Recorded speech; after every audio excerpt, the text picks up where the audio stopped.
Assalamualaikum warahmatullahi wabarakatuh. Perkenalkan, nama saya Imelda Nadia Sawitri, mahasiswi Politeknik Negeri Jakarta, jurusan Akuntansi, Program Studi Keuangan dan Perbankan Terapan, kelas BKT 2B dengan NIM 23044210028.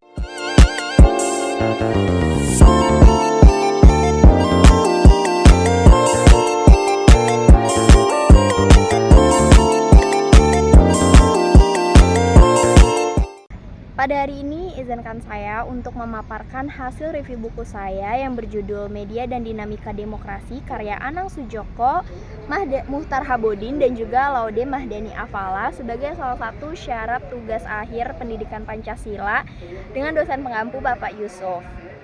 Jadi Indonesia ini adalah negara yang berlandaskan demokrasi, di mana kedaulatan itu berada di tangan rakyat dan dilaksanakan sesuai dengan undang-undang gitu ya.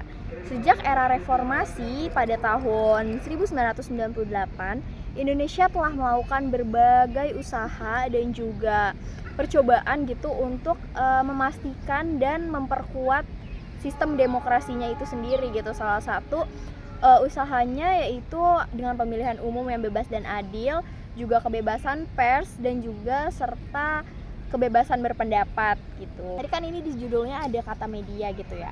Dalam konteks demokrasi, media ini sangat krusial gitu ya.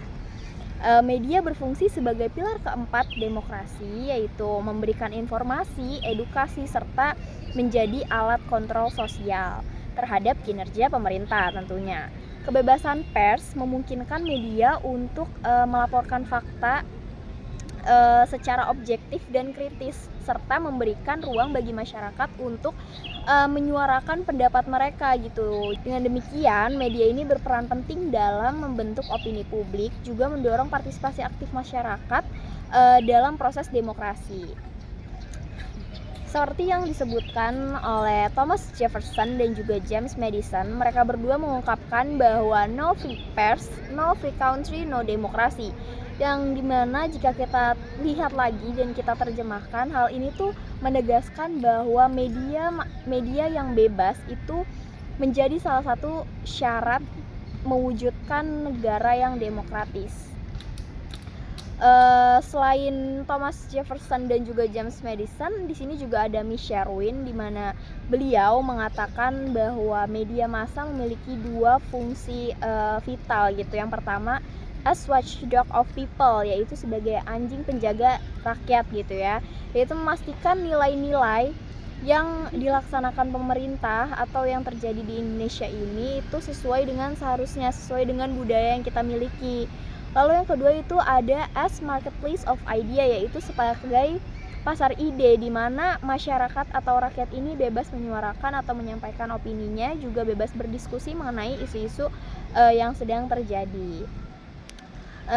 Namun ya, dalam perkembangannya gitu, penggunaan media sosial maupun media cetak itu telah berdampak pada ketidakstabilan politik yang tertulis di buku ini gitu. Dengan penyebaran informasi yang cepat, apalagi kita berada di masa new media, di mana media sosial dan juga media-media lain seperti Twitter, Facebook, WhatsApp, Instagram itu sudah umum dan hampir dimiliki semua orang. Jadi informasinya juga cepat gitu. Jadi tidak sedikit oknum-oknum yang menyalahgunakan dan memanfaatkan hal ini gitu. Baik partai politik maupun elit politik itu ramai-ramai memanfaatkan media sosial untuk meraup keuntungan pribadi sebesar-besarnya gitu. Banyak berita hoaks, ujaran kebencian, juga bahkan rasis gitu yang bertebaran di media ini gitu. Buku ini menguraikan bagaimana media berfungsi sebagai agen perubahan sosial dan politik, serta tantangannya apa gitu, tantangan yang dihadapi itu apa gitu dalam konteks demokrasi yang berkembang di Indonesia. Menurut saya buku ini memiliki ketertarikan tersendiri ya gitu ya, mengingat kita ya semua di sini itu sebagai Gen Z yang memang sudah sangat mengandalkan media-media sosial itu sebagai sumber informasi utama kita. Buku ini tuh memberikan wawasan berharga tentang bagaimana media dapat mempengaruhi pandangan politik kita, partisipasi demokrasi kita, dan juga pemahaman tentang isu-isu sosial yang terjadi di lingkungan kita. Penulis menurut saya berhasil menggabungkan teori dan juga studi kasus yang konkret gitu, sehingga memberikan gambaran yang jelas untuk kita para Gen Z dan mendorong kita untuk menciptakan media yang lebih independen dan juga objektif. Sekian pemaparan review buku dari saya. Wassalamualaikum warahmatullahi wabarakatuh.